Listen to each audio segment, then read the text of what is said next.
അപ്പോൾ സുഹൃത്തുക്കളെ, നമ്മൾ ഒത്തിരി നാളായി സ്വന്തക്കാരുടെയൊക്കെ വീട്ടിൽ കൂടെ പോയിട്ടിട്ട്. പണ്ടൊക്കെ പോകാറുണ്ടായിരുന്നു. ഇപ്പം മറ്റു പല തിരക്കുകൾ കൊണ്ട് അതിനൊന്നും സമയം കിട്ടുന്നില്ല.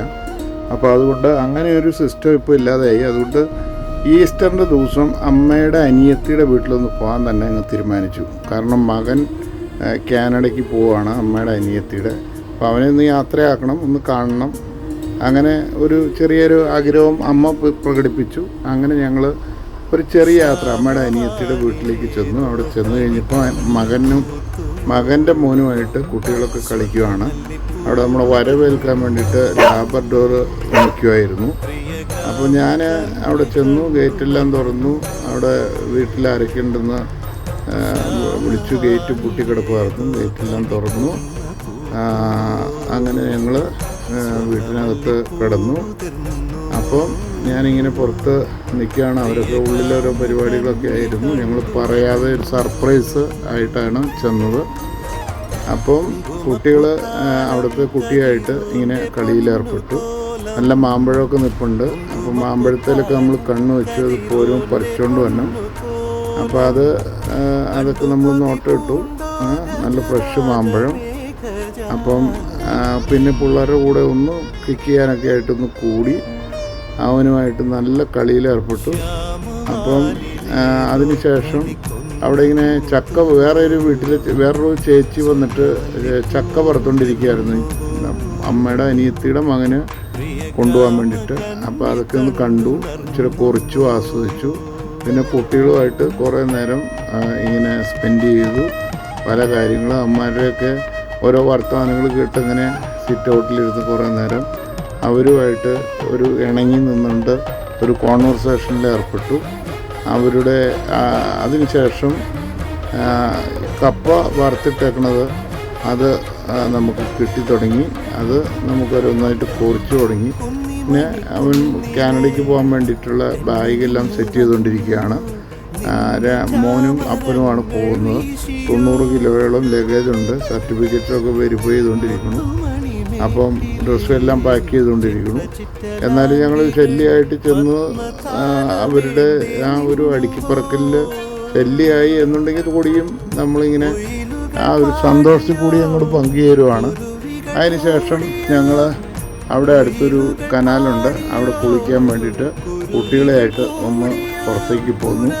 ഇത് ആതിരപ്പള്ളിയിൽ നിന്ന് ഉത്ഭവിക്കുന്ന വെള്ളമാണ് കനാലായിട്ട് ഉള്ളത്.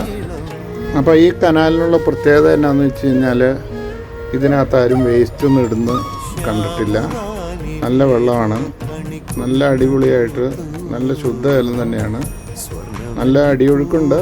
എന്നാലും ഒരു മുതിർന്ന ആൾക്ക് അരയ്ക്കൊപ്പം വെള്ളമുള്ളൂ. അത് കൺട്രോൾ ചെയ്താണ് അവർ വിടുന്നത്. ഞങ്ങൾ കുട്ടികളുമായിട്ട് ഇറങ്ങി ഒന്ന് ആസ്വദിച്ച് ശരിക്കും ഒന്ന് എൻജോയ് ചെയ്ത് ബോഡിയൊക്കെ ഒന്ന് തണുപ്പിച്ചു.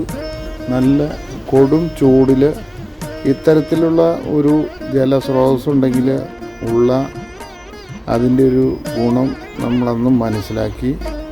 അങ്ങനെ കുഞ്ഞുകൂട്ടനും അമ്മയുടെ അനിയത്തിയുടെ മകനും അദ്ദേഹത്തിൻ്റെ മോനും എല്ലാവരും കൂടെ കൂടിയിട്ട് ഞങ്ങൾ വെള്ളത്തിലിറങ്ങിയിട്ടൊന്ന് കളിച്ചു. നമ്മുടെ കുഞ്ഞാവ വെള്ളത്തിലിറങ്ങാൻ പേടിയായിരുന്നുണ്ട്. അവൾ മുകളിലിരുന്നു. അവളാണ് വീഡിയോ എല്ലാം എടുത്തിരിക്കുന്നത്. അപ്പോൾ നമ്മൾ അടിപൊളിയായിട്ട് അങ്ങനെ വെള്ളത്തിൽ എൻജോയ് ചെയ്തു. പിന്നെ ഒരു 1.5 മണിക്കൂർ നേരം നമ്മളിങ്ങനെ വെള്ളത്തിൽ കിടന്ന് തണുപ്പെല്ലാം ആസ്വദിച്ചു. അപ്പം അമ്മയുടെ അനിയത്തിയുടെ മോന്, അവൻ്റെ മോന്, അവർക്കെല്ലാം നന്നായിട്ട് നീന്തലറിയാം. ഞങ്ങൾക്ക് അത്രയ്ക്ക് നീന്തലൊന്നും അറിയില്ല. എന്നിരുന്നാൽ പോലും അപകടമൊന്നും ഇല്ലാത്തതുകൊണ്ടാണ് നമ്മളത് വെള്ളത്തിലിറങ്ങിയത്. കുഴപ്പമില്ലാതെ കാര്യങ്ങളെല്ലാം ആസ്വദിച്ച് ഞങ്ങൾ അവിടെ നിന്ന് കരയ്ക്ക് കയറുകയാണ്. അപ്പം മനോഹരമായിട്ടുള്ള ഒരു കനാലാണ്. ഇത് ഏഴാറ്റുമുഖം എന്ന് പറയുന്ന ഭാഗത്തു നിന്ന് തുറന്നു വിട്ടിരിക്കുന്ന വെള്ളമാണ്. ഇത് നമ്മുടെ ആതിരപ്പള്ളിയിലെ വാട്ടർഫാൾസ് ആ ഒരു നദിയിലെ വെള്ളമാണ് വന്നുകൊണ്ടിരിക്കുന്നത്.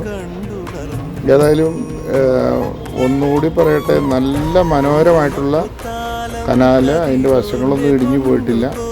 എല്ലാം നല്ല ഭംഗിയായിട്ട് ക്ലിയർ ചെയ്ത് പള്ളയൊന്നുമില്ലാതെ നല്ല ഭംഗിയായിട്ട് കിടക്കണം. കുളിക്കാനും ആളുകൾക്ക് ഈ ജലസ്രോതസ്സിനെ വളരെ ഭംഗിയായിട്ട് ഉപയോഗിക്കാൻ കഴിയുന്ന രീതിയിലാണ്. നമ്മുടെയൊക്കെ നാട്ടിൽ ഇത്തരത്തിലുള്ള ഒഴുക്ക് വെള്ളം ഉണ്ടെങ്കിൽ അതിനകത്ത് ഇല്ലാത്ത അലമ്പെല്ലാം നാട്ടുകാർ കൊണ്ടുപോയി സ്ഥാപിക്കുന്ന ഒരു സ്ഥലമായി മാറും. ഏതായാലും അങ്കമാലി ഭാഗത്ത് ജനങ്ങൾ ആ കാര്യത്തിൽ വളരെ ബോധവാന്മാരാണ്. അല്ലെങ്കിൽ ഇങ്ങനെ ഒരു സൗകര്യം അവർക്ക് ഉണ്ടായിട്ട് അത് അവർ നല്ല രീതിയിൽ സംരക്ഷിക്കുന്നതായിട്ടാണ് നമുക്ക് കാണുവാൻ കഴിഞ്ഞിട്ടുള്ളത്. അത്ര നല്ല രീതിയിലാണ് ഒരു കുപ്പിയോ അല്ലെങ്കിൽ പ്ലാസ്റ്റിക് കൂടുകളോ അല്ലെങ്കിൽ മറ്റ് എന്തെങ്കിലും ഒരു വേസ്റ്റ് അതിലൊഴുകി വരുന്നതായിട്ട് നമുക്ക് കാണുവാൻ കഴിയുന്നില്ല. അത്ര നല്ല രീതിയിലാണ് ആളുകൾ അത് സൂക്ഷിച്ചിരിക്കുന്നത് എന്നാണ് എനിക്ക് പറയാനുള്ളത്.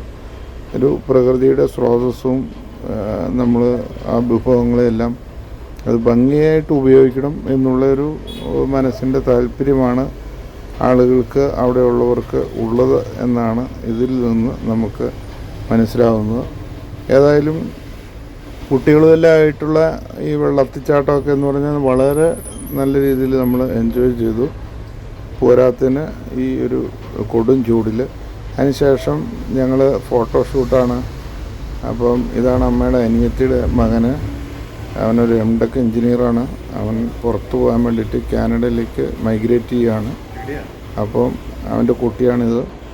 അപ്പം അമ്മയും എൻ്റെ മക്കളും അതുപോലെ തന്നെ അമ്മയുടെ അനിയത്തി ഞങ്ങളെല്ലാവരും കൂടെ കൂടിയിട്ട് ഒരു ഫോട്ടോയ്ക്ക് വേണ്ടിയിട്ടൊക്കെ ഷൂട്ട് ചെയ്തുകൊണ്ടിരിക്കുന്ന ഭാഗമാണ് കണ്ടുകൊണ്ടിരിക്കുന്നത്. അങ്ങനെ ഞങ്ങളെല്ലാവരും കൂടെ കൂടിയിട്ട് ഒരു ഫോട്ടോയൊക്കെ എടുത്തു, വീഡിയോ ഒക്കെ എടുത്തു. അങ്ങനെ വർത്തമാനമൊക്കെ പറഞ്ഞ് വീടിൻ്റെ മുൻവശത്ത് ഇരിക്കുന്ന ഭാഗമാണ് നിങ്ങൾ കണ്ടുകൊണ്ടിരിക്കുന്നത്. അപ്പം ഫോട്ടോകളും വീഡിയോകളുമാണല്ലോ ഒരു ഓർമ്മകളിൽ സൂക്ഷിക്കാൻ പറ്റുന്നത്. അപ്പോൾ അത് ഏതായാലും ഞങ്ങൾ ക്യാപ്ചർ ചെയ്തു. അതിനുശേഷം ഞങ്ങൾ മടക്കം യാത്രയാണ്. ഞങ്ങൾ പോരാൻ നേരത്ത് എല്ലാവരും ടാറ്റയൊക്കെ പറഞ്ഞ് ബൈയൊക്കെ പറഞ്ഞ് വന്നുകൊണ്ടിരിക്കുന്ന ഒരു സീനാണ്. അപ്പോൾ അവിടുത്തെ കൂട്ടിന് വിഷമമായി ഞങ്ങൾ പറഞ്ഞു വിടാൻ. എന്നാലും അവൻ ടാറ്റയൊക്കെ തന്ന് ഞങ്ങളെ പറഞ്ഞ് മടക്കി അയക്കുന്ന ഭാഗമാണ് കണ്ടുകൊണ്ടിരിക്കുന്നത്. അപ്പോൾ അങ്ങനെ ഈ ഈസ്റ്ററിൻ്റെ ദിവസം അമ്മയുടെ അനിയത്തിയുടെ വീട്ടിൽ ഒത്തിരി നാൾ കൂട്ടിയിട്ടൊരു സ്വന്തം വീട്ടിൽ പോയിട്ടുള്ള ഒരു അനുഭവമാണ്. ഏതായാലും ഞങ്ങൾ അവരുടെ തിരക്കും ഞങ്ങളുടെ തിരക്കും എല്ലാം മാറ്റി വെച്ചിട്ട് ഒരു ദിവസം അവിടെ താമസിച്ച് എൻജോയ് ചെയ്ത് ഞങ്ങൾ മടക്കം പോന്നു. ഈ ഈസ്റ്ററിൻ്റെ ദിവസം ഞങ്ങൾ സന്തോഷത്തിലായിരുന്നു. അതാണ് നിങ്ങൾ കണ്ടുകൊണ്ടിരിക്കുന്നത്.